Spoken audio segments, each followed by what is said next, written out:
Bonjour à tous. Le hasard du calendrier fait parfois bien des choses, est utile. Vous avez remarqué qu'il ne faut surtout pas, euh, quand on parle de le côté très clivant du pass sanitaire et du vaccin, un petit peu comme l'affaire Dreyfus, hein. Mais il faut surtout pas parler de la Shoah et de l'étoile jaune, hein. C'est très mal vu, même si je le répète, des opposants au pass sanitaire israélien se sont collés l'étoile jaune, mais eux, ils ont le droit. On ne peut pas les accuser d'antisémitisme, hein. Alors ça tombe très bien parce que demain, 24 août, c'est l'anniversaire et c'est le jour du Saint. C'est le jour de la Saint-Barthélemy et du massacre de la Saint-Barthélemy, qui a eu lieu le 24 août 1572 à Paris, dans ce joyeux royaume de France qui était déjà en but à des guerres de religion entre les catholiques et les protestants. Euh,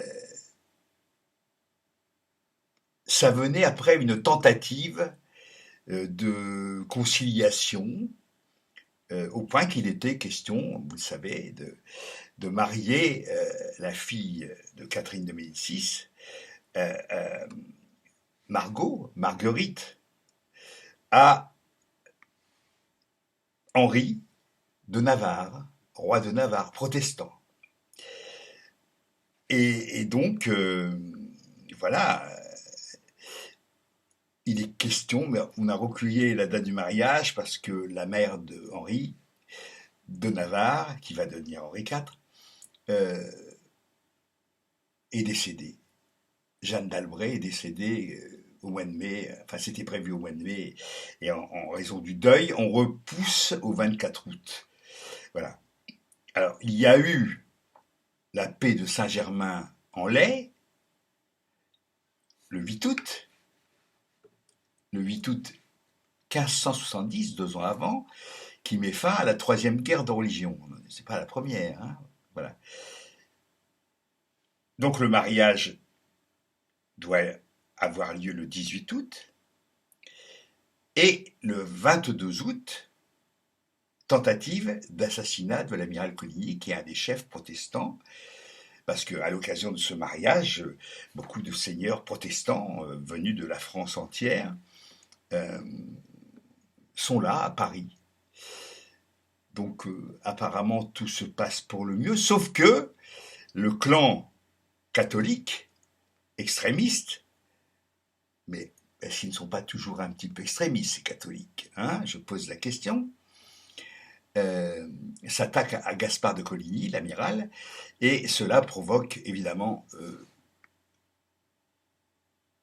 c'est le coup d'envoi d'une nuit de massacre qui va se continuer pendant plusieurs jours, un petit peu partout en France, et qui va compromettre complètement toute tentative de rapprochement entre les protestants et les catholiques. Euh, les Guises, la famille de Guise, François de Guise, euh, sont parmi les plus virulents et sans doute les meneurs du parti catholique qui ont assassiné, qui ont tenté d'assassiner Coligny. Euh, il y a évidemment l'Espagne, le roi d'Espagne, Philippe II, qui est aussi violemment anti-protestant. Et évidemment, Catherine de Médicis, elle n'est pas spécialement, elle est pas, mais elle était prête à un compromis, de même que le roi, son fils Charles IX. Bon, ce qui est intéressant, c'est que finalement, ce massacre, qui est quand même dans tous les livres d'histoire, si tant est qu'on étudie encore l'histoire, euh, ce massacre montre finalement, après les guerres de religion qui n'ont pas été tendres non plus, et où les protestants quand même ont été vraiment, vraiment massacrés, ostracisés, etc. Parce que, parce que depuis Luther et Calvin, euh, Et depuis la traduction, depuis la traduction dans les langues populaires, comme le français, l'allemand, etc., de la Bible et l'imprimerie de Gutenberg, la diffusion de la Bible, et que tout le monde ne pouvait pas acheter des livres imprimés, mais quand même, c'était autre chose que les prêches des prêtres et des évêques, etc.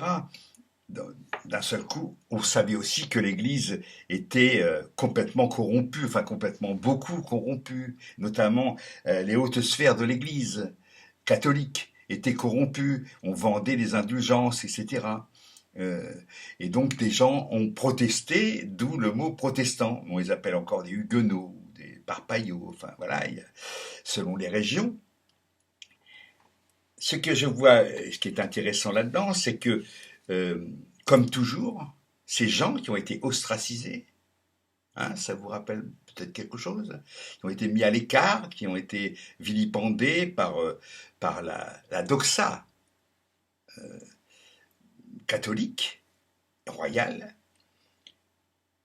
ben, se sont exilés dans l'intérieur, dans les Cévennes, dans certaines régions, notamment du Massif central, parce qu'on pouvait résister, mais on pouvait résister ou pas d'ailleurs. Il faut se souvenir des dragonnades, enfin, euh, de l'affaire Calas, dont j'ai déjà parlé ici. Euh, mais surtout, même si Henri IV, qui a abjuré la religion protestante, mais qui était protestant dans son cœur, euh, il est assassiné d'ailleurs, hein, 1610, même s'il favorise ses amis protestants, il n'empêche que son petit-fils, Louis XIV, lui va supprimer euh, l'édit de Nantes qui donnait un certain nombre de possibilités d'exister aux protestants. En, en supprimant l'édit de Nantes, le roi Louis XIV a obligé, en rendant la vie impossible, en rendant la vie impossible, vous voyez, a obligé nombre de protestants, et pas des moindres, des gens savants, intelligents, industrieux, à s'expatrier en Allemagne, en Angleterre, et surtout en Amérique, dans les nouvelles Amériques, enfin dans les Amériques qui allaient devenir indépendantes, et les États-Unis à l'époque de la Révolution française, ils ont fait leur révolution avant nous. Donc une masse de gens de qualité, intéressants, qui avaient, qui avaient trouvé des choses, qui avaient inventé, qui avaient fabriqué, vont partir, s'expatrier, s'exiler, parce que on leur rend la vie impossible. Et puis il y a ceux de l'intérieur qui vont s'expatrier à l'intérieur, dans des endroits où ce sera difficile d'aller chercher, avec des temples plus ou moins clandestins. Et donc c'est une richesse, euh, j'allais dire une biodiversité, dont la France se coupe parce que l'Église catholique et la monarchie vont tout faire pour qu'il n'y ait qu'une seule voix. Hein, si ça vous dit quelque chose. Voilà. Je parle pas d'étoiles jaunes. Moi, je mets juste, quoique l'étoile jaune, c'est pareil. Hein. C'est-à-dire que des tas de gens, Einstein, Freud, des gens aussi très intéressants, juifs, euh, se sont débinés quand ça a senti mauvais pour eux, en Allemagne, en Autriche, etc. Et chaque fois, une grande perte intellectuelle, culturelle, chaque fois. Ça, c'est pas encore rentré dans la tête de ceux qui prétendent qu'il n'y a qu'une vérité et qu'il n'y a qu'un discours audible. Voilà. On s'aperçoit que voilà, peut-être on va perdre des médecins là, maintenant, là, on va perdre des gens de talent, peut-être pas forcément bien peignés ou non, mais on va les perdre. On les perd. C'est juste lamentable. Je voudrais dire une chose, c'est que pour revenir aux protestants, il y a un bourg qui s'appelle Le Chambon-sur-Lignon, dans le Vivarais, c'est-à-dire en Haute-Loire, euh, on va dire à 6h30 de Lyon. Je parle pas de distance, de distance, je parle de la position par rapport à Lyon. Pas vraiment au sud de Lyon, légèrement, un peu vers l'ouest, c'est-à-dire vers 6h30.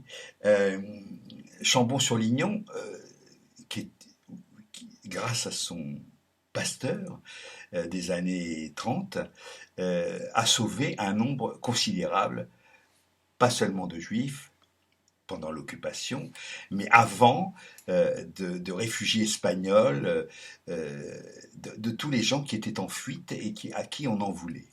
D'accord. euh, Comme par hasard, Franco, catholique, l'Église catholique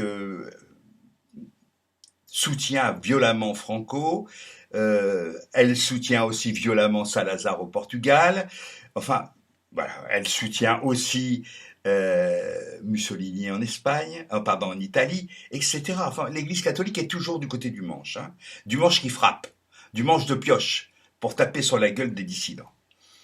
Donc, Chambon-sur-Lignon est resté, d'ailleurs je crois que ce pays fait partie de ce village, fait partie des justes euh, devant l'histoire et l'éternel pour les juifs. Hein. Et c'est bien, et c'est bien juste, justement, et c'est justement une belle récompense, parce que ces gens qui connaissaient les affres de l'ostracisation, de la, qui avaient été eux-mêmes et leurs ancêtres continuellement en butte au pouvoir absolu, catholique et royal, ces gens-là avaient compris qu'il fallait aider, accueillir, protéger les gens qui étaient des dissidents de toutes sortes, des victimes des différentes guerres de religion, des guerres civiles, etc. etc. Donc, euh, si vous avez l'occasion, allez faire un tour au Chambon-sur-Lignon, euh, en Haute-Loire, dans ce, dans, déjà dans les Cévennes protestantes, quoi, dans les Cévennes protestantes. Ce n'est pas pour rien si ce sont ces régions un petit peu dures, mais en même temps de petites montagnes, où il est possible de se cacher et de faire des maquis, déjà, avant la lettre et avant la Corse. Euh, il faut aller voir et apprendre l'histoire du Chambon-sur-Lignon. Voilà. Et aussi de la Saint-Barthélemy, je vous le rappelle, c'est demain, et, et de se replonger un peu dans l'histoire des guerres de religion en France, car certaines choses, je ne parle pas de massacres, hein, mais certains ostracismes et certaines mises à l'index de personnes par ailleurs tout à fait respectables, en ce moment, a un parfum extrêmement déplaisant. Et comme je ne veux pas tomber sur le point Godwin, je dirais que c'est plutôt du côté euh, des guerres de religion du XVIe siècle que se situent les meilleurs exemples euh, à la fois de courage et en même temps d'absolutisme et de crétinerie catholico-monarchiste. Hasta la victoria.